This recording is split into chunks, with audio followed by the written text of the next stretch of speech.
سے کہاں بنتے ہیں. واہ واہ واہ واہ. خوبصورت اشعار کے خالق ہیں جناب عاطف کمال رانا صاحب.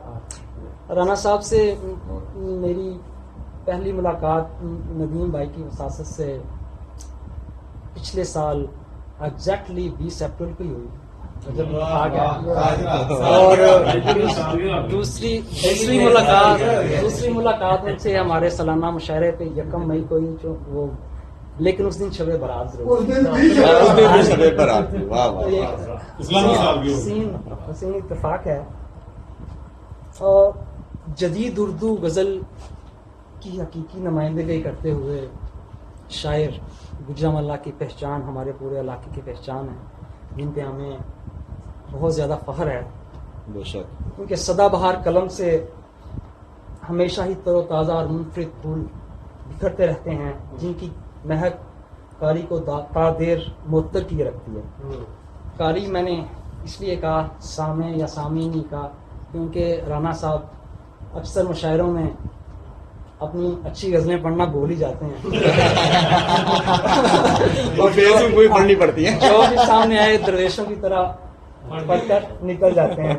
سو میں ان کے ایک شعر کے ساتھ ان کی طرف آتا ہوں. میاں اپنی جانب آ رہا ہوں، میاں اپنی جانب آ رہا ہوں، خبر کر دو کہ دشمن آ رہا ہے.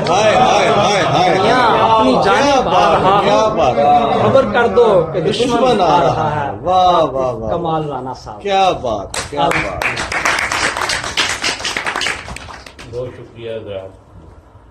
پہلی بات تو یہ ہے کہ دستک اور اہل دستک کا ممنون ہوں جنہوں نے مجھے آج پھر یہاں بلایا اور اتنی عزت دی.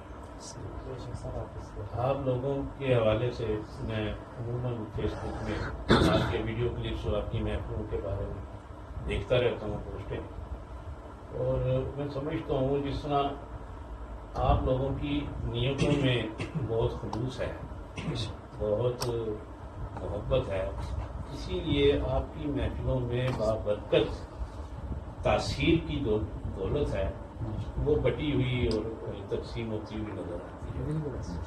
میں آج کا مشاعرہ عموماً میں نے کئی مشاعرے پڑھے ہوئے ہیں، لیکن ایسا مشاعرہ جو آج میں نے سنا ہے یہ بہت کم مجھے سننے میں ملتے ہیں. ایسے مشاعرے پہلے آدمی سے ہی آخری آدمی تک شاید مجھے نکال کے اپنی بات کر رہا ہوں.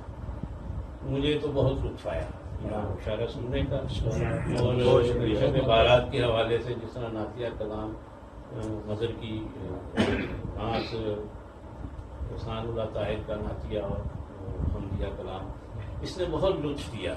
اب آخر ہے، چونکہ مجھے آپ نے عزت دی ہے کہ یہاں بٹھایا ہوا ہے تو فرض تو یہی بنتا ہے کہ میں بھی سناؤں، لیکن مجھے اس مشاعرے کی خوبصورتی سے نفی کر دیجیے گا. زیادہ تر تو آپ لوگوں نے خوبصورتی ہے ہی آپ سے. وہی معاملہ جیسے آپ نے کہا کہ اچھی غزلیں میں عموماً بھول جاتا ہوں، کوشش کیے کہ ایک اچھی غزل پہلے پڑھ دوں. اچھی نہ شروع کرو، ساری اچھیاں لگ بنی ہیں انشاءاللہ. مطلب ہے کہ یزید آثار خلقت مل رہی ہے، یزید آثار خلقت مل رہی ہے، سہولت سے اذیت مل رہی ہے، آثار خلقت مل رہی ہے، کیا بات ہے. واہ واہ. سہولت سے اذیت مل رہی ہے، عجب بد ذائقہ لقمہ ہے منہ میں، واہ واہ واہ. بد ذائقہ لقمہ تھا منہ میں، چبایا ہے تو لذت مل رہی ہے. کیا بات ہے، کیا بات ہے. واہ واہ. بد ذائقہ لقمہ تھا منہ میں، چبایا ہے تو لذت مل رہی ہے، نظارہ آپ چل کر آ رہا ہے،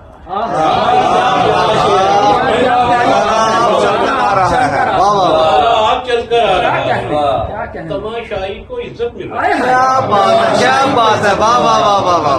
آپ چل کر آ رہا ہے، تماشائی کو عزت مل رہی ہے. واہ واہ واہ. گلے لگ جا میرے کمزور دشمن، ہائے ہائے کیا مصرع ہے. واہ واہ واہ واہ. گلے گلے لگ جا میرے کمزور واہ واہ دشمن، واہ واہ.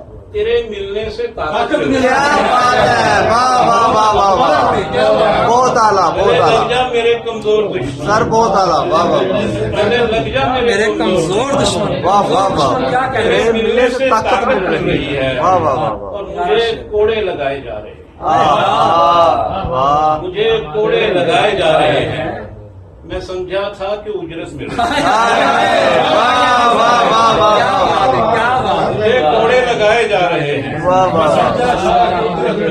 میں سمجھا تھا کہ اجرت مل رہی ہے، میں سمجھا تھا کہ اجرت مل رہی ہے۔